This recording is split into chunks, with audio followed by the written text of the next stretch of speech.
voyez, il y a peut-être des choses ici avec lesquelles vous pouvez vivre, tout comme le bébé aiglon.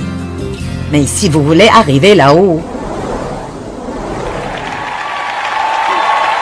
les lagages précèdent toujours la nouvelle croissance. Est-ce que vous pensez parfois, Dieu, tu vas juste un peu trop loin, tu sais? Est-ce que tu vas me laisser quelque chose? Je veux dire, Dave a fait venir quelqu'un pour élaguer un arbre que nous avions dans le jardin un jour. Et je veux dire, quand je suis revenu du travail, j'ai dit, tu as détruit et complètement gâché notre arbre. Il n'y avait plus beaucoup qui reste. Et alors, il a dit, attends, tu verras. Et ça n'a pas pris longtemps pour que l'arbre soit plus beau qu'auparavant. Alors, quand Dieu s'occupe de nous, quand il nous élague, parfois nous disons, qu'est-ce que tu fais? Je ne comprends pas. Ça fait mal. Ce n'est pas juste. Mais oh, vous paraîtrez de loin plus beau. Je peux honnêtement vous dire que je n'ai jamais reçu de promotion de Dieu dans n'importe quelle partie de ma vie, c'est-à-dire aller d'un niveau à l'autre. Je n'en ai jamais reçu une sans que Dieu ait à s'occuper de quelque chose dans ma vie que je ne pouvais pas prendre avec moi au niveau suivant. Il y a peut-être des attitudes et des comportements avec lesquels vous pouvez vivre maintenant, mais si vous voulez monter à ce niveau suivant, alors ces choses devront partir.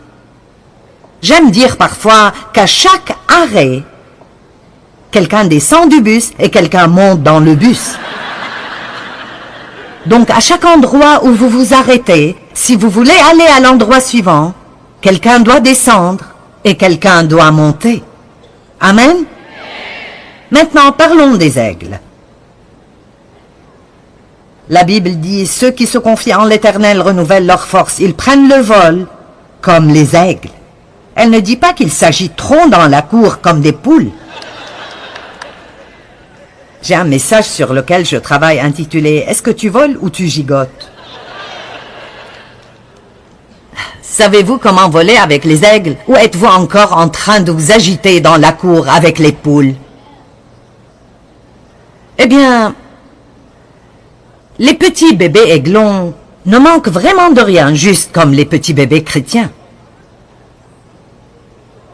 Et la maman aigle leur fait le meilleur nid. Je veux dire, il est plein de plumes, et de petites brindilles, et de feuilles, et elle ramasse toutes sortes de choses, et ce nid est juste un merveilleux petit nid. Et ce petit bébé se détend dans le nid. Il a faim, vous savez, quoi que les aigles fassent, et la maman s'envole, et ramène à manger, et elle revient, et elle nourrit le bébé aiglon. Il est juste si doux, et si heureux. Tout comme un petit bébé chrétien, vous savez. Si vous voulez que quelqu'un prie pour vous, trouvez quelqu'un qui vient d'être sauvé parce que Dieu fera presque tout pour eux pendant une petite période de temps.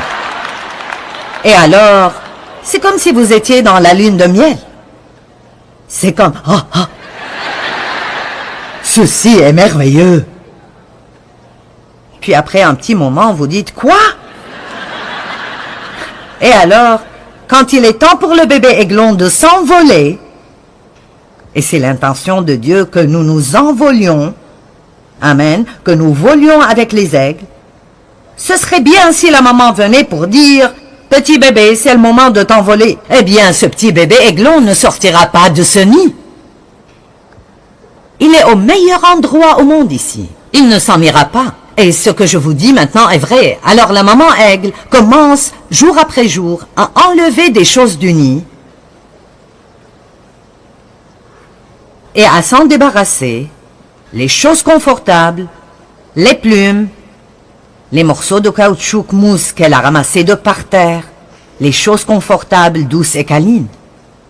Et rapidement, le petit aiglon n'a plus rien d'autre que la base du nid, qui est à la base faite d'épines, de vieilles branches rugueuses qui sont solides mais pas très confortables. Et disons qu'à ce moment, le petit bébé aiglon a grimpé et a regardé de côté et a pensé « Je ne sais pas, ceci n'est plus vraiment confortable, peut-être que ce serait mieux de partir de ce nid. » Alors la maman donne une grande faveur au bébé. Elle vient et d'un coup, elle le prend, s'envole dans le ciel, elle le lâche.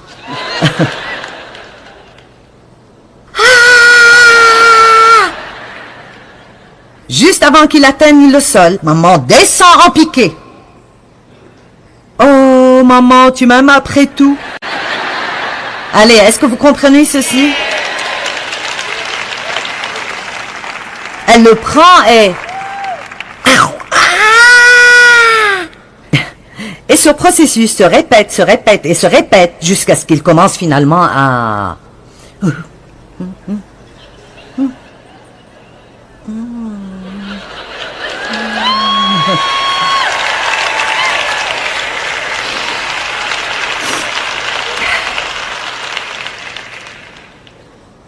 Et c'est ce que Dieu veut de nous. Vous savez, dans Ésaïe chapitre 3, verset 1, la Bible dit que Dieu nous ôte les ressources. Laissez-moi vous poser une question. Sur quoi vous appuyez-vous? Dieu veut que nous soyons enracinés et ancrés dans la parole et enracinés et ancrés dans l'amour de Dieu pour que rien ne puisse voler notre assurance. Et même si nous ressentons la peur ne nous arrête pas et nous avons assez d'assurance en Dieu pour continuer d'avancer. Et que même si notre meilleur ami se retourne contre nous, ça fera peut-être mal, mais nous avons toujours Jésus dans notre vie. Allez maintenant. Qu'est-ce qu'il vous faut pour que vous soyez assurés? Qu'est-ce qu'il vous faut pour que vous restiez fort en le Seigneur? Est-ce un groupe d'amis chrétiens qui vous font vous sentir bien dans votre peau? Est-ce un certain travail qui vous fait vous sentir bien? Allez, écoutez-moi. Après avoir enseigné la Bible pendant 5 ans, la deuxième phase de mon ministère était de travailler dans une église, dans ma ville, pendant 5 ans. Et j'ai beaucoup appris là-bas. J'ai eu beaucoup de bons moments, beaucoup de moments difficiles. J'ai découvert que vous n'êtes pas apte à être dans une place d'autorité si vous ne savez pas vous mettre sous l'autorité. Et ce n'était pas facile pour moi. Alors puis-je vous dire que si vous attendez une promotion dans votre propre domaine, mais vous ne savez pas obéir à l'autorité où vous êtes, eh bien, vous pouvez faire ce que vous voulez de cela. Et alors, Dieu a commencé à me dire qu'il voulait que je quitte mon travail pour commencer ce ministère. Eh bien, j'étais effrayée et Dieu a dit, allez au nord, au sud, à l'est et à l'ouest. Mais le problème était que personne ne me connaissait au nord, au sud, à l'est et à l'ouest. J'avais un ministère à Saint-Louis et j'étais sur une des stations radio locales, mais c'était tout. Et alors, comment aller au nord, au sud, à l'est et à l'ouest? Quand Dieu veut vraiment que vous fassiez quelque chose, si vous continuez à traîner, vous pouvez être misérable à l'intérieur.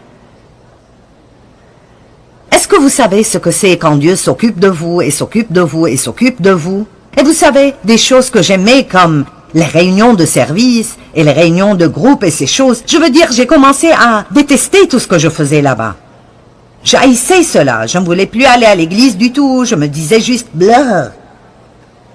Je ne sais pas ce qui m'arrive, je ne sais pas ce qui m'arrive. Eh bien, finalement, en résumé, je n'ai pas le temps de tout dire. Dieu m'a parlé et... Alors, j'ai quitté mon travail, mon petit bureau et ma calculatrice. Et j'ai commencé une réunion au nord, à l'est, à l'ouest et au sud de Saint-Louis. Dieu a dit, va au nord, au sud, à l'est et à l'ouest. Et comme un petit enfant, j'ai essayé de faire du mieux que je peux, mais... J'ai découvert quelque chose que je ne savais pas quand j'avais ce travail. Parfois, quand vous avez quelque chose... Vous ne savez pas combien vous en dépendez jusqu'à ce que Dieu le secoue et l'enlève. Où est votre assurance? Serez-vous toujours confiant si vous perdez vos amis? Serez-vous toujours confiant en Dieu si vous prenez la décision de continuer et de grandir avec Dieu et vous êtes rejeté par votre groupe actuel? Pourrez-vous toujours continuer avec Dieu ou est-ce que vous céderez et ferez tout pour plaire aux gens?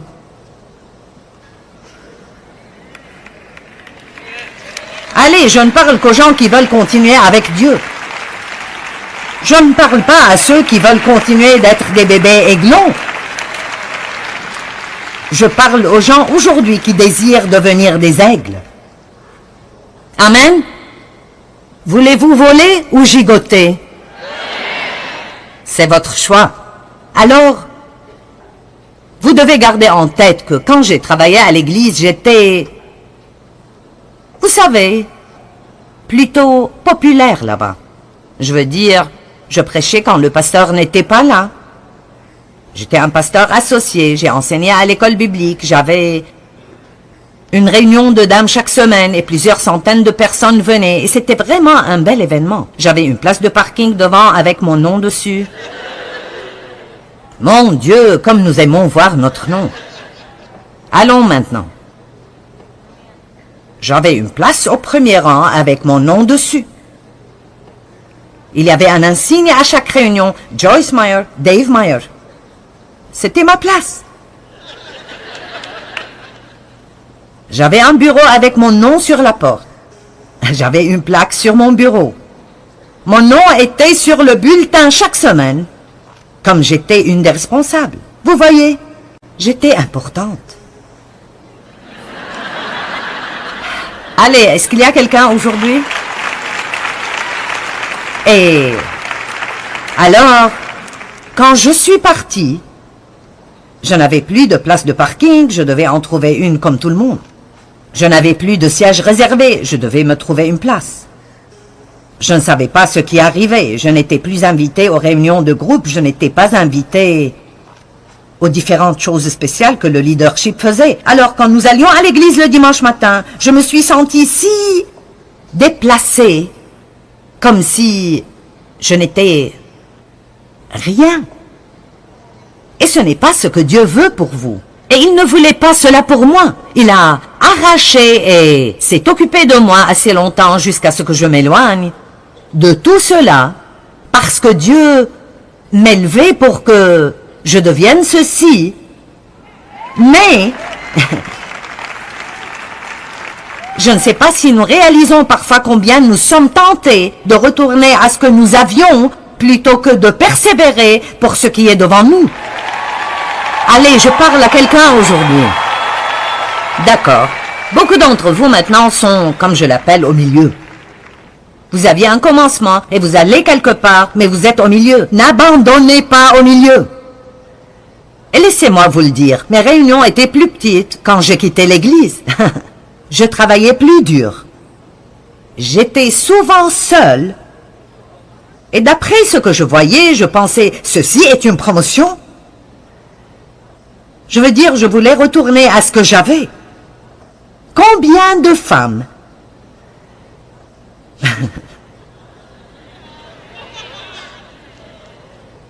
continuent de retourner chez un homme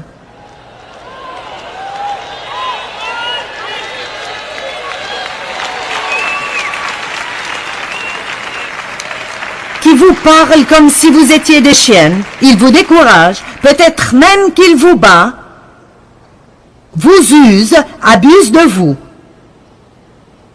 Et vous partez, et puis vous vous sentez seul, ça devient difficile, il vous dit un peu de doux mots.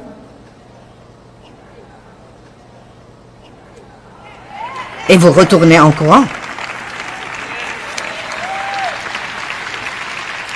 Écoutez, je veux que vous restiez là où Dieu veut que vous restiez, et je ne recommande pas de fuir devant les choses difficiles, mais vous valez plus que d'avoir quelqu'un qui vous bat et abuse de vous, et vous exploite toujours.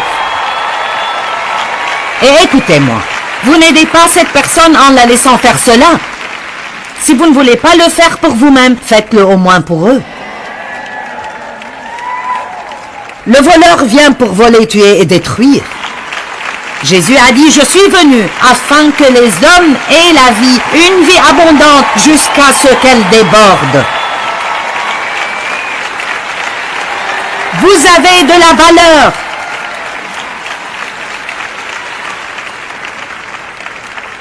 Vous n'avez aucune idée de combien de fois je suis presque retournée à ce travail, qui était une porte ouverte pour moi. J'aurais pu retourner. Mais je suis si heureuse d'avoir fait ce qui est plus difficile. Ça me fait peur parfois de penser à ce que nous perdons, parce que nous ne persévérons pas. Vous savez, dans Philippiens 3, Paul a dit, « Mais je fais une seule chose, oubliant ce qui est derrière moi et tendant vers ce qui est devant moi. » Tendant vers ce qui est devant moi. Vous savez, il y a eu un temps dans ma vie où Dieu m'a parlé très fortement de ce qu'il voulait que je fasse pour mes parents. Et je ne l'avais pas compris en ce temps. Pourquoi me demanderait-il de dépenser de l'argent pour m'occuper de 2 personnes qui n'ont vraiment jamais rien fait pour moi. Acheter une maison pour mes parents, puis l'ameublir, prendre soin d'eux, m'assurer qu'ils ont des provisions, m'assurer que l'herbe est tondue, payer pour que des soins de santé leur soient offerts, et la liste continue. Pourquoi donc Dieu me demanderait de faire quelque chose comme cela? Ce n'était pas juste. Mais vous savez quoi? Dieu fait cela en nous tout le temps. En résumé, je ne peux pas vous l'expliquer, mais quelque chose de merveilleux est arrivé dans notre ministère après que j'ai finalement totalement lâché dans cette amertume et tout ce ressentiment et que je sois devenue prête à marcher dans l'amour avec mon père et nous avons grandi. J'essaie de vous dire que Dieu a des promotions pour vous, mais il y a certaines choses que vous ne pouvez pas prendre au niveau suivant. Vous savez pourquoi? Nouveau niveau, nouveau diable.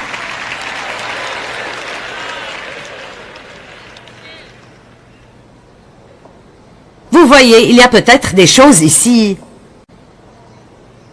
avec lesquelles vous pouvez vivre, tout comme le bébé Aiglon. Mais si vous voulez arriver là-haut, il y a quelque chose qui doit descendre du bus avant que vous alliez à cet arrêt.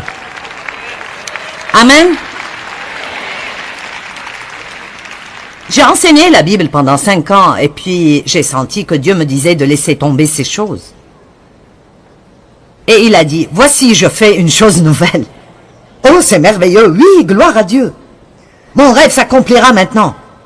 Et la définition de Dieu pour une chose nouvelle était une année où je ne faisais absolument rien. Il m'a juste mise de côté. Est-ce que vous êtes jamais allé de porter un peu de fruits à ne pas porter de fruits? Donc je portais un peu de fruits, et puis je ne portais pas de fruits, mais après, éventuellement, je portais des fruits en abondance. D'accord, laissez-moi vous parler du peu de fruits. Vous voyez, j'enseignais à 25 personnes dans mon salon, et maintenant, bien sûr, vous savez que j'ai le privilège d'enseigner à des gens tout autour du monde tous les jours. Alors de ces 25, et entre ces 2, je travaillais dans cette église.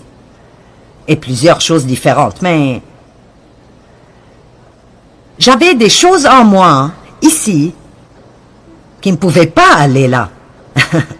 J'avais des peurs, des insécurités, et je passais trop de temps à me comparer à d'autres personnes. Et Dieu voulait que je sois moi-même, et Dieu veut que vous soyez vous-même. Dieu ne cherche pas une copie de quelqu'un, il veut un nouvel original. Amen. Est-ce que vous m'entendez? Un nouvel original. Autant être vous-même parce que tout le reste du monde est pris. Et autant apprendre à vous aimer vous-même et à vous apprécier. Vous pouvez même vous aimer vous-même d'une façon équilibrée parce que où que vous alliez, vous êtes là. Donc, j'ai entendu cette histoire et je crois qu'elle est vraie. Je ne suis pas botaniste, mais je pense que cette histoire est vraie.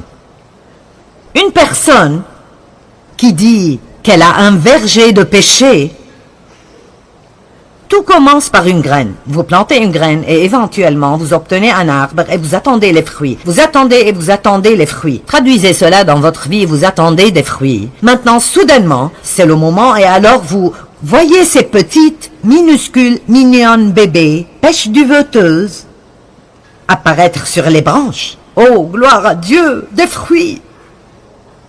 Mais le cultivateur qui est vraiment intelligent va et les cueille tous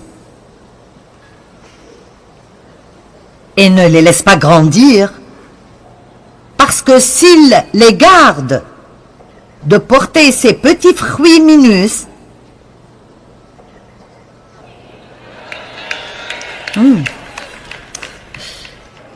alors une année ou 2 après, et peut-être qu'il ferait la même chose l'année suivante, peut-être que le fruit est un peu plus grand l'année d'après, mais il dit, non, ce n'est toujours pas ce que je veux.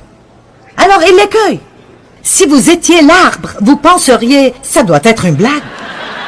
Je veux dire, j'ai attendu pendant si longtemps, et j'ai travaillé si dur, et je me suis tenue là. Je me suis tenue là, et j'ai attendu et attendu, et maintenant j'ai finalement eu des pêches, et tu viens les cueillir pour les jeter? Si vous n'avez pas de compréhension spirituelle, alors vous ne me suivez pas du tout. Vous pensez... Cette femme a perdu la tête. Nous avons parlé de tout, de Dave, aux toilettes, à jeter des pêches, à...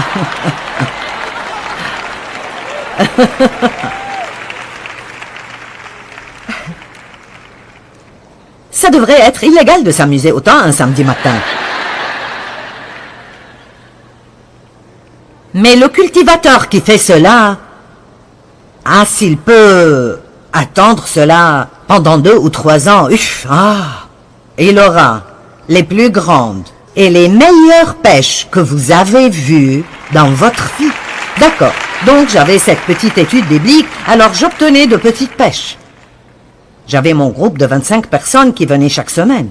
Nous nous asseyions par terre au salon, j'enseignais la Bible, ils retournaient chez eux, ils revenaient la semaine suivante. C'était juste si mignon, c'était juste un beau temps dans ma vie. Et Dieu a dit, d'accord, arrête ça, voici je fais une chose nouvelle. Et alors, pendant l'année suivante, je l'ai passé à essayer d'être comme ma voisine. Et vous avez probablement entendu ces histoires. Et je ne vous les dirai pas de nouveau, mais elle était artistique et habile, et je n'étais pas du tout comme une femme normale. Je veux dire, je n'étais pas bonne quand il s'agit de décorer. Je suis le type qui amènerait des meubles, les mettrait là, et ils seraient là 20 ans après. Elle change le décor chez elle tout le temps, et à chaque mois, vous entrez et sa maison semble être tout à fait nouvelle. Et elle tondait la pelouse et elle peignait quand son mari n'était pas là. Et elle avait même fait ses propres plates-bandes et elle faisait toutes sortes de choses et je ne pouvais même pas démarrer la stupide tondeuse. Et si Dave veut qu'un bouton reste sur sa chemise, il le cousait lui-même parce qu'il ne restera pas là si je le cousais. Mais le diable a commencé à me dire, je sais que le diable a commencé à me dire, tu dois arrêter toutes ces choses à propos de changer le monde et juste t'installer et être une femme normale.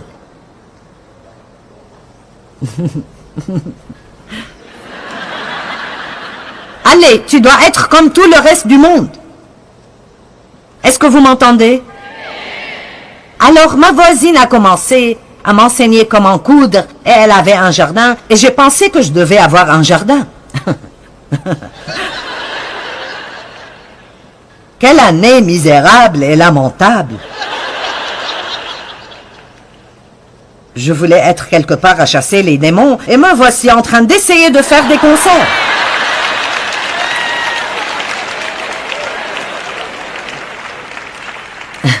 Est-ce que quelqu'un pourrait avoir le courage de suivre son cœur? Mon Dieu, si vous êtes loin pour faire des conserves, allez-y. Ce n'est pas que c'est quelque chose de mauvais, mais nous ne pouvons pas être comme tout le monde. Bon, la couture n'a pas marché, c'était fou et... C'était le moment de conserver des tomates et des insectes sont venus et ont fait des trous dans mes tomates pendant la nuit. Elles vivaient juste à côté, pas plus loin que d'ici, à l'autre côté de cette plateforme, et ils n'ont pas mangé ces tomates. Et les miennes étaient détruites. Et j'avais même prié pour mes tomates parce que j'étais une femme de foi. Allez maintenant.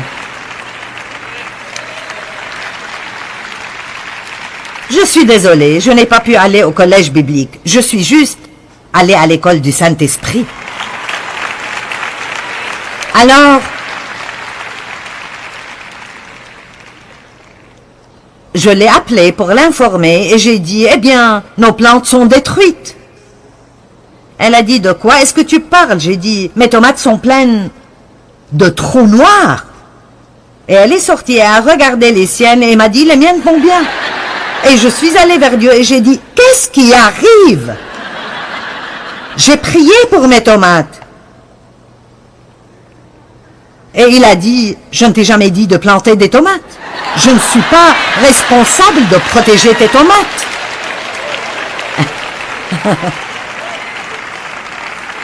Allez. Peut-être que vous essayez de faire grandir votre propre version des tomates et ça ne marche pas. Ouh, on s'amuse aujourd'hui. Peut-être que ce dont vous devez vous débarrasser aujourd'hui est cette idée que vous n'êtes pas assez bon en étant vous-même. Allez, j'ai dit que peut-être vous devez lâcher la haine de soi, le rejet de soi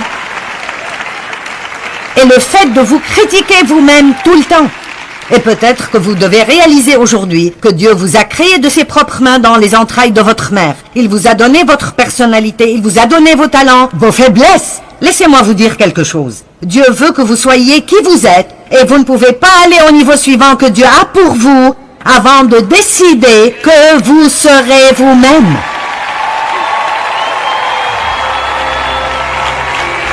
Amen, amen, amen, amen, amen. C'est le moment d'abandonner certaines choses. Le moment choisi par Dieu n'est pas toujours confortable pour nous, mais il est toujours juste. Nous avons vraiment besoin d'apprendre à faire confiance à Dieu. Faisons confiance à Dieu sans limite. Et si Dieu vous demande d'abandonner quelque chose dans vos vies, alors sachez que ce sera mieux pour vous si vous le faites. Ça ne semblera pas être bon maintenant, mais vous serez reconnaissant plus tard. C'est ce que j'ai expérimenté dans ma vie.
sông thu êm đềm hà diều đã mong nắng cháy giữa đồng kỷ niệm yêu thương trong mỗi ngày ấy tiếng ru gọi hãy nhớ biết bao